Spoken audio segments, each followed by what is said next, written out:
Baby. Hey, sweetheart.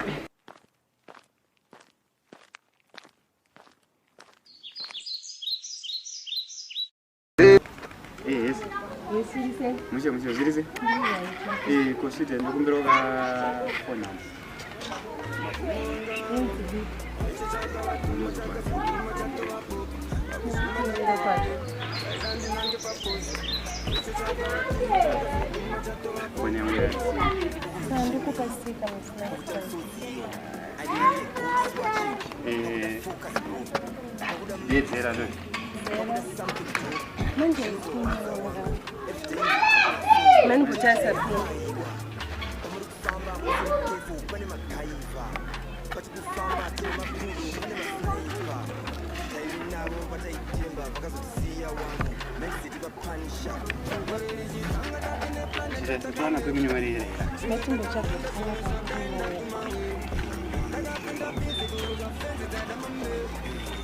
Ngaonekana mwana uchikoro kukumbura.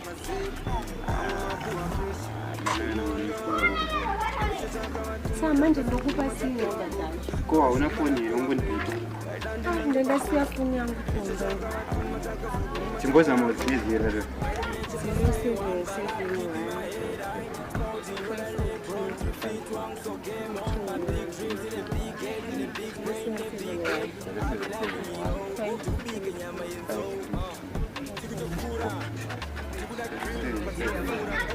Yes, you are. Oh, don't want to kanganyisa futhi number zethu. Ayirikisa ke mina ngipasa kuba yikuphini. Kana ngokushaka kamu. Manje nginje kumanya manje ngakufuna mashoti Manje kwa house nami. Kuni kama house number. Kuchi manje kwa kuni but manje mbakuduka chini. Sasa nikana sina kutuza namba za kulinda. Chuo 2 minutes.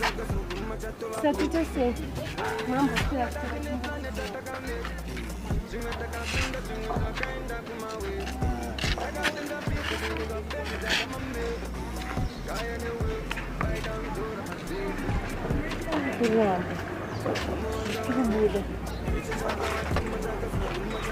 Kodza chitaura iwe utune dzindo dzibate.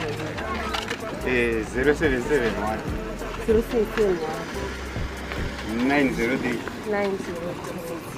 5720.